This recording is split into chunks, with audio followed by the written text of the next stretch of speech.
RAJMOHAN'S wife, Bankimchandra Chattopadhyay. Chapter 9. We meet to part. Can I ever forget what you have done for me? Said Madhav to Matungini, after he had rejoined his wife and his sister-in-law. The former, as soon as her heart was relieved of its load of apprehensions, lightly tripped out of the room, leaving her sister alone with him. Can I ever forget what you have done? Said Madhav, looking more gratitude than he expressed in words. If you cannot, let it be for his sake that you remember it.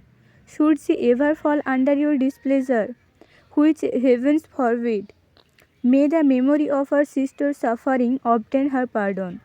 As for myself, I could not do otherwise than I have done it. I will take leave of you. Why, sister-in-law? Returned Madhav. Your sister has not seen you long.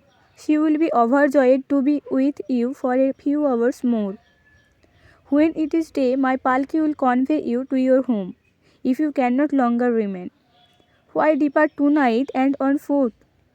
Fate rules it otherwise. That happens, I must forego, returned she sadly. I must go. Why, sister-in-law, why so?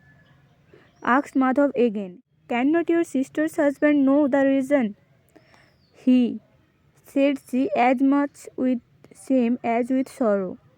You know him well. He will be angry if I remain. Angry if you remain with your sister?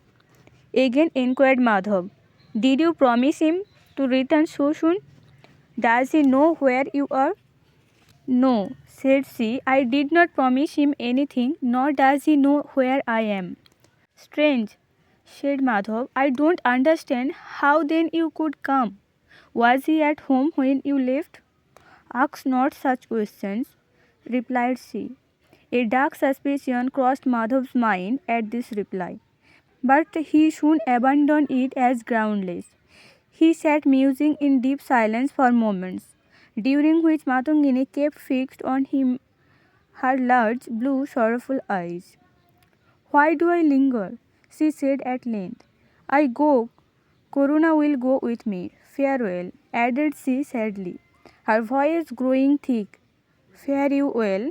Be you happy, Madhav. Madhav looked up to her face. It was wet. Matungini was weeping. And be my him happy with you.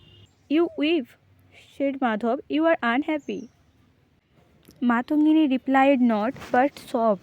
Then, as if under the influence of a maddening agony of soul, she grasped his hands in her own and bending over them her lily face, so that Madhav trembled under the thrilling touch of the delicate curls that fringed her spotless brow. She bathed them in a flood of warm and gushing tears. Oh, hate me not, despise me not, cried she with an intensity of feeling which shook her delicate frame. Spurn me not for this last weakness. This, Madhav, this may be our last meeting. It must be so. And too deeply have I loved you, too deeply do I love you still, to part with you forever without a struggle. Did Madhav chide her? Oh no. He covered his eyes with his palm, and his palm became wet with tears. There was a deep silence for some moments, but their hearts beat loud. Matungini, recovering her presence of mind as speedily as she had lost it, first broke the heart-rending silence. The distant and reserved demeanour, the air of dejection and broken-heartedness which had marked her from the first had disappeared. The impetuosity and fervour of the first burst of a deep and burning love had subsided, and Matungini now stood calm and serene, her usually melancholy features beaming with the light of an unutterable feeling. A sweet and sober pensiveness still mantled her tender features. But it was not the pensiveness of deep-felt enjoyment, for the wild current of passion had hurried her to that region where naught but the present was visible, and in which all knowledge of right and wrong is whirled and merged in the vortex of intense present felicity.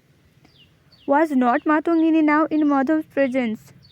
And had not her long paint of tears fallen on his hands? Had he not wept with her? That was all Matungini remembered, and for a moment the memory of duty, virtue, principle ceased to fling its sombre shadow on the brightness of the impure felicity in which her heart revelled. There was a fire in that voluptuous eye, there was a glow on that moonbeam brow, and as she stood leaning with her well-rounded arm on the damask-covered back of the sofa, her beautiful head resting on the palm of her hand, over which, as over the heaving bosom, strayed the luxuriant tresses of raven. As thus she stood, Madhav might well have felt sure earth had not to show a more dazzling vision of female loveliness. I had thought, she cried at length in a voice which trembled from emotion. I had thought that never again would human ears, not even your own, hear from my lips the language I breathed tonight. I know not what I felt. Matungini, said Madhav, speaking for the first time since the storm of passion had burst. I too had thought we could part without a struggle. But you see what you have done. But continued he, his eyes again suffused with tears, you have made many sacrifices, make one last sacrifice. Root out the feeling from a heart on which no impurity should leave a spot. Forget. Blame me not, she said, and then interrupting herself, she bent down her head to hide the tear that gushed again with the current of feeling. Yes, reproach me, Madhav, she continued, censure me, teach me, for I have been sinful. Sinful in the eyes of my God, and I must say it. Madhav, of my God on earth, of yourself, but you cannot hate me more than I hate myself. Heaven alone knows what I have felt for the long, long years that have passed. Could I rip open this heart, you could then, and then only know how it beats. Madhav wept again. Tungini dear, beloved Matungini, he began, but his voice thickened and he could not proceed. Oh, say again say those words that my heart has yearned to hear. Say, Madhav, do you then love me still? Oh, say but once again, and tonight I shall meet death with happiness. Listen to me, Matungini, replied Madhav, scarcely cool himself. Listen and spare both of us this sore affliction. At your father's house, the flame was kindled which seems fated to consume us both, and which then we were too young to quench by desperate efforts. But if even then we never flinch from the path of duty, shall we not? Now that years of affliction have schooled our hearts, eradicate from them the evil which corrodes and blisters them. Oh, Matungini, let us forget each other. Let us separate. And Madhav heaved a sigh. Matungini rose and stood erect in the splendor of new flushed beauty. Yes, said she with desperate effort. If the human mind can be taught to forget, I will forget you. We part now and forever. And there was desperate calmness in her voice, pulling her veil over her face to hide the stream that again welled forth from her eyes in spite of her efforts. Matungini hurriedly left the room.